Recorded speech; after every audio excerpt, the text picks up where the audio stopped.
summary of The 22 Immutable Laws of Branding by Al and Laura Ries. Introduction. When you hear the term branding, you might think of the practice on ranches where cattle are branded to distinguish one from another. In the business world, branding serves a similar purpose, differentiating your product from others on the market. An effective branding program highlights the uniqueness of your product, making it stand out as incomparable. No amount of advertising, fancy packaging, sales promotions, web designs, or public relations can build a successful business alone. The key lies in building a strong brand. For instance, when shopping online, sites like Amazon and Walmart come to mind because they have established trustworthy brands. Over the past 200 years, around 2,000 American automobile companies emerged, but only General Motors and Ford remain dominant today. Similarly, in the personal computer market, Dell and Compaq have become leaders. The success of these companies is due to their effective use of branding laws. Chapter 1. The Laws of Expansion, Contraction, and Singularity. Consider Chevrolet, once America's best-selling automobile brand but now outsold by Ford. Chevrolet sells 10 different car models, diluting its brand focus and strength.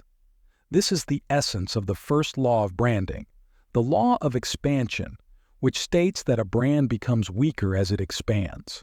Conversely, the law of contraction asserts that narrowing a brand's focus strengthens it.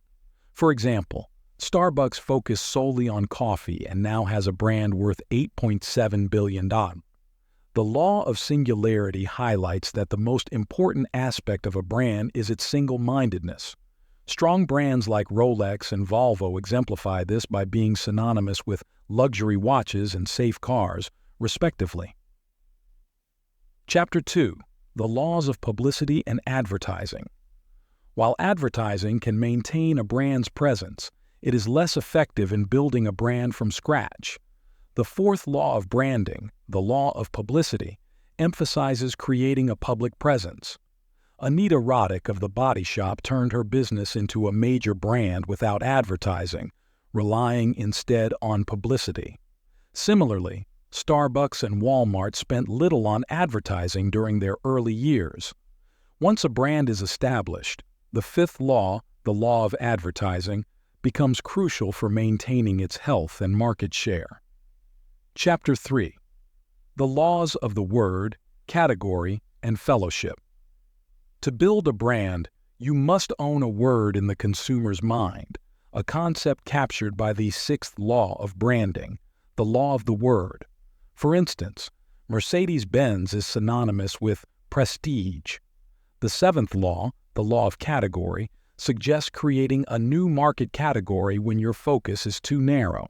Domino's Pizza did this with home pizza delivery, leading to significant long-term success. The eighth law, the law of fellowship, states that competition within a category draws attention and stimulates demand, as seen with Coca-Cola and Pepsi. Chapter 4. The Laws of Credentials and Quality, Authenticity, and Credibility, captured by the ninth law of branding, the law of credentials, are crucial.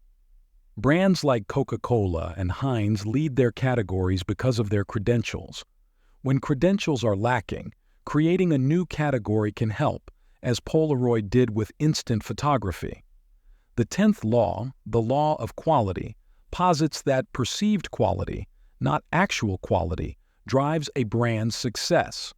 Consumers often equate high prices with high quality, as seen with brands like Rolex and Rolls-Royce. Chapter 5. The Laws of Extension and Consistency. Line extension, or putting a brand's name on everything, can dilute its strength. The 11th law of branding, the law of extension, warns against this practice. Instead, companies should launch new brands to avoid consumer confusion. The 12th law, the law of consistency, underscores that building a brand takes decades of consistent focus. Volvo diluted its safety message by launching sports cars, weakening its brand identity. Chapter 6. The Laws of Sub-Brands, Siblings, and Borders. Creating sub-brands can be tempting but often fails in the marketplace. The 13th law, the law of sub-branding, illustrates this with examples like Holiday Inn Crowne Plaza and Cadillac Catera, which confused consumers. The 14th law, the law of siblings, suggests that additional brands must have distinct identities. Wrigley and Time Inc. exemplify this by creating a family of brands, each with a unique identity.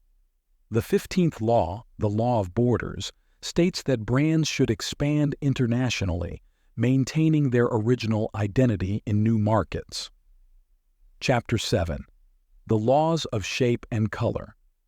A well-designed logo is crucial for branding.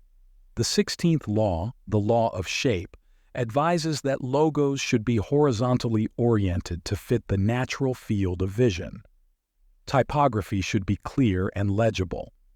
The 17th law, the law of color, suggests using a color that differentiates your brand from competitors.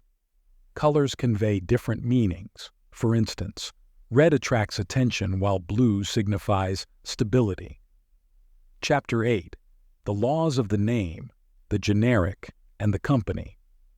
The name of your product or service is the most crucial branding decision. The 18th law, the law of the name, emphasizes the importance of a unique, memorable name. Xerox, for instance, remains a leader in copiers due to its strong brand name. Avoiding generic names, as outlined in the 19th law, the law of the generic, is essential to differentiate from competitors. Generic names can leave your brand indistinguishable in a crowded market.